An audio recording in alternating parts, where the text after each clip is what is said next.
Friend, मैं हूं शेखर गुप्ता, आपका स्टॉक फाइनेंसर कोच। आज हम बात करेंगे आप 75 लाख तक का एजुकेशन लोन कैसे अवेलेबल करवा सकते हैं।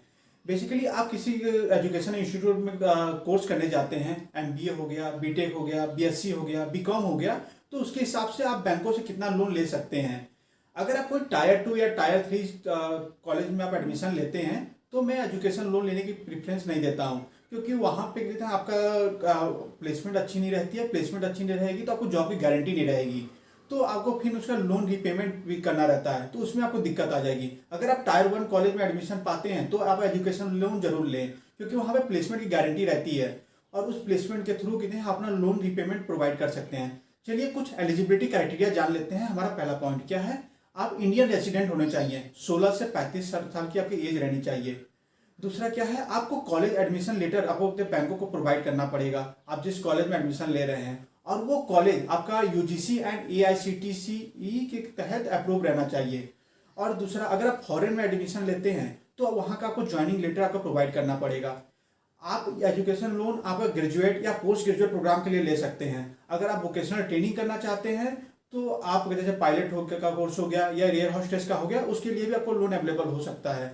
आपको एप्लीकेंट इज मैंडेटरी, मीन्स आपको एक गारंटर रहना चाहिए, जैसे आपके पेरेंट्स हो गए, गार्जियन हो गए, स्पाउस हो गए, अब पेरेंट्स इन लॉ हो गए। अब हम जानते हैं अपना दूसरा पॉइंट, एजुकेशन लोन क्या क्या कवर करता है। ये बेसिकली आपका 100% ट्यूशन फीस कवर करता है, और आपका ये बुक्स एंड इक्विपमेंट कवर करता है, मीन्स आपका कितने लैपटॉप्स हो गए जिस तरीके से। ये आपका एकोमोडेशन चार्जेस कवर करता है, जैसे मेस का चार्ज हो गया।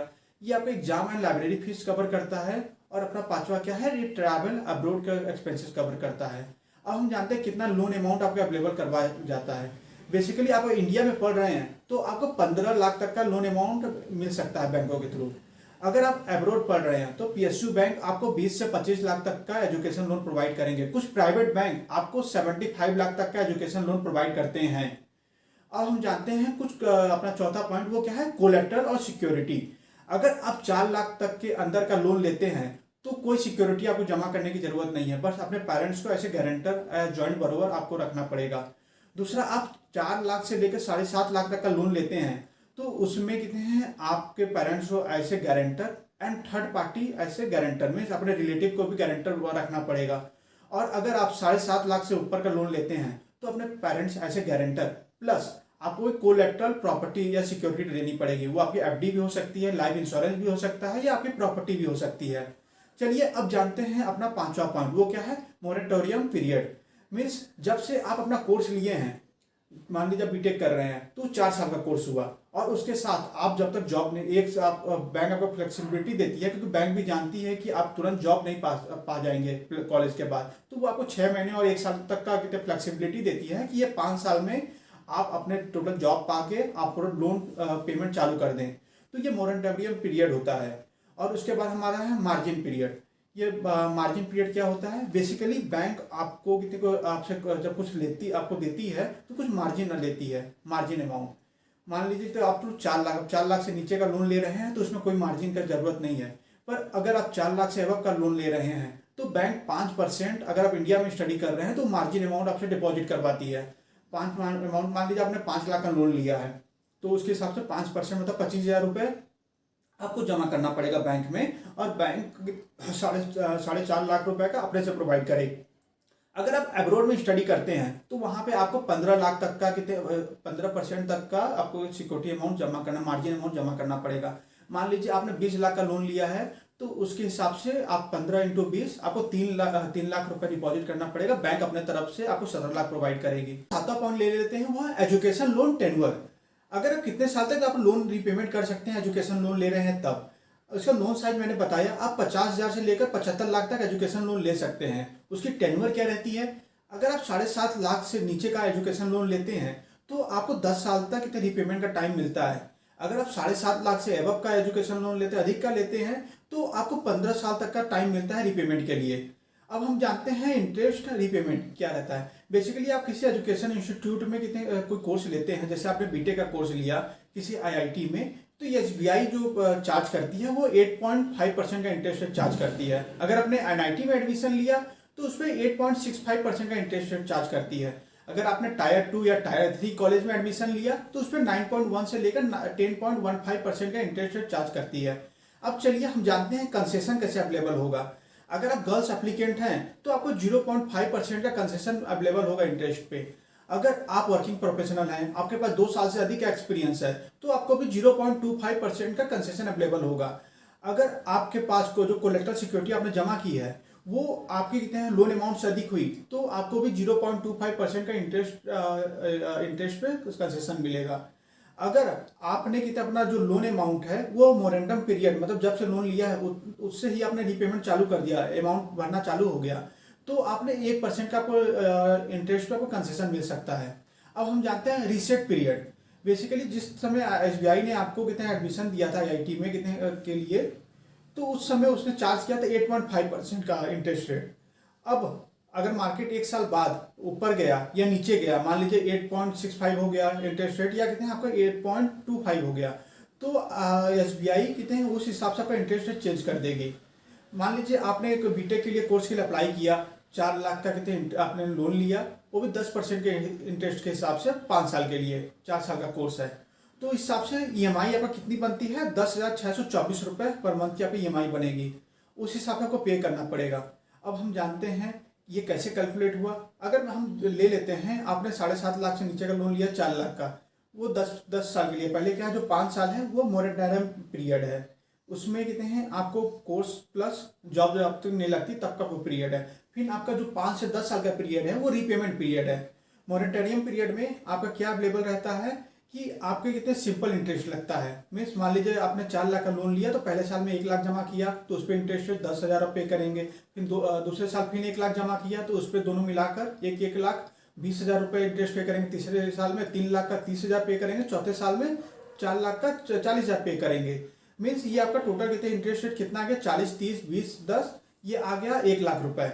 अगर आप जो वो 4 से 5 साल का जो टाइम बचता है मोरेटोरियम पीरियड पे, उस पर भी आपको 40,000 रुपए का कितने हैं इंटरेस्ट पे करना पड़ता है। टोटल आपका 1 लाख प्लस 40,000 तो 1.4 लाख रुपए होते हैं। फिर उसके बाद जो 5 से 10 साल तक आपने लोन नहीं पे किया तो 5 से 10 साल तक आपका कंपाउंडिंग इफेक्ट का फॉर्मूला आता है जिसपे आपको प्रिंसिपल प्लस इंटरेस्ट दोनों पे आपको चार्ज पे करने रहते हैं। वो लगभग 1.37 लाख रुपए बन जाता है अगर आपने 4 लाख का लोन लिया है तब। अब हम जानते हैं अपना 8वां पॉइंट, वो क्या है tax rebate under section 80E during the education loan. आप अगर एजुकेशन लोन लेते हैं तो सेक्शन 80E के तहत आपको उसके इंटरेस्ट पे टैक्स रिबेट मिलता है। अगर आप अपने लिए एजुकेशन लोन ले रहे हैं, अपने स्पाउस के लिए लेते हैं, अपने वाइफ के लिए लेते हैं या अपने चिल्ड्रन के लिए लेते हैं, बेसिकली ये till the 8 year from the date of repayment time, 8 साल तक रहेगा जब तक रिपेमेंट टाइम आप स्टार्ट करते हैं। और दूसरा क्या है 5 ईयर ऑफ लोन आपने लिया है तो 5 साल के लिए आपका इंटरेस्ट पे आपको रिबेट मिलेगा। अब हम समझते हैं अपना 9वां पॉइंट, वो क्या है डिसबर्समेंट। डिसबर्समेंट में क्या होता है आपके जो आपने लोन लिया है वो बेसिकली वो जो बैंक रहती है उस वेंडर को डायरेक्टली पे करती है या उस इंस्टीट्यूट को पे करती है, या आपने लैपटॉप परचेज किया है ड्यूरिंग योर कॉलेज टाइम या कितना आपको कुछ इक्विपमेंट खरीदा है तो उस वेंडर के अकाउंट में डायरेक्टली वो चेक डालेगी या डायरेक्टली अमाउंट डालेगी वो बैंक। अब हम समझते हैं अपना कहते हैं 10वां पॉइंट, वो क्या है interest subsidy for the EWS economically weaker section के लिए।